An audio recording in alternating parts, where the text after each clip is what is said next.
Recently Bangladesh সহ পুরো বিশ্বে Redmi note 14 pro max 5G এই ফোনটি লঞ্চ হয়ে গেছে এবং রেডমি কোম্পানি একটি সাক্ষাৎকারে জানিয়েছেন আমাদের 14 সিরিজের ফোনটি রিলিজ হওয়ার পরপরই আমরা Redmi note 15 pro max 5G ফোনটি রিলিজ করার চিন্তা ভাবনা করছি। এবং স্ক্রিনের উপরে আপনারা যে ছবিগুলোকে দেখতে পাচ্ছেন এটা হচ্ছে রেডমি নোট 15 প্রো 5Gর ফার্স্ট লুক। তো আজকের এই ভিডিওতে আপনারা জানতে পারবেন Redmi note 15 pro max 5G ফোনটিতে কি বিশেষ ফিচার্স পাবেন, ক্যামেরাতে আপনারা কি ধরনের কোয়ালিটি পাবেন এবং এই ফোনটির অরিজিনাল দাম কত, কবে রিলিজ হবে, সবকিছু আজকের এই ভিডিওতে আপনারা ইন ডিটেলসে জানতে পারবেন। ফোনটিতে ডিসপ্লে হিসেবে পেয়ে যাবেন 1080x2400 পিক্সেলের ক্রিস্টাল ক্লিয়ার রেজুলেশন সহ একটি নজর কাড়া স্ক্রিন পয়েন্ট অ্যামোলেড ডিসপ্লে। ফোনটির বিশেষ ফিচারে 165 হার্টজ রিফ্রেশ রেট থাকায় অ্যাপ এবং গেমিংয়ের ক্ষেত্রেও নিখুঁত পারফরমেন্স দিবে এই ফোনটি। রেডমি নোট 15 প্রো 5G ফোনটিতে ব্যাটারি হিসেবে পাবেন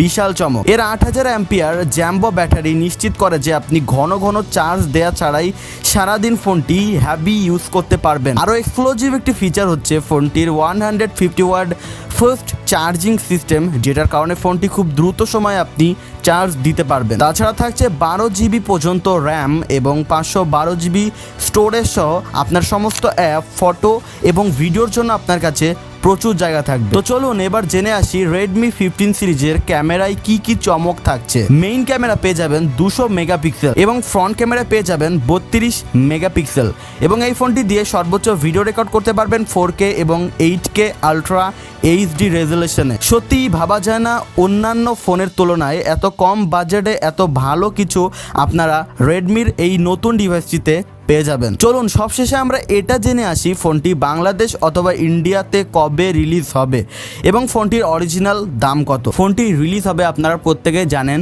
কিছুদিন আগে, মানে রেডমি নোট 14 প্রো ম্যাক্স এই ফোনটি পুরো বিশ্বসহ বাংলাদেশে কিন্তু রিলিজ হয়ে গিয়েছে, আপনারা মার্কেট থেকে কিনতে পারবেন। তাহলে আপনারা স্বাভাবিকভাবে ধরতে পারেন রেডমি নোট 15 প্রো 5G এই ফোনটি রিলিজ হতে আর 4-5 মাস সময় লাগতে পারে। মোটামুটি আপনি ধরতে পারেন 2025 সালে এই ফোনটি রিলিজ হওয়ার বিরাট বড় একটা সম্ভাবনা আছে। তো চলুন এবার আমরা জেনে আসি ফোনটি অফিসিয়াল এবং আনঅফিসিয়াল প্রাইস কত রাখা হবে। বিভিন্ন ওয়েবসাইটে রিসার্চ করার পর আমরা জানতে পেরেছি ফোনটি অফিসিয়ালভাবে বাংলাদেশি টাকায় 35 থেকে 40 হাজার টাকা এবং আনঅফিসিয়ালভাবে কিনতে হলে গুনতে হবে বাংলাদেশি টাকায় 45 হাজার টাকা। আজকের ভিডিওটা এখানে শেষ করছি। ভিডিওটা কেমন লাগলো অবশ্যই কমেন্ট বক্সে আপনার মতামতটি জানাবেন। দেখা হচ্ছে কোনো পরবর্তী ভিডিওতে। ভালো থাকবেন, ধন্যবাদ।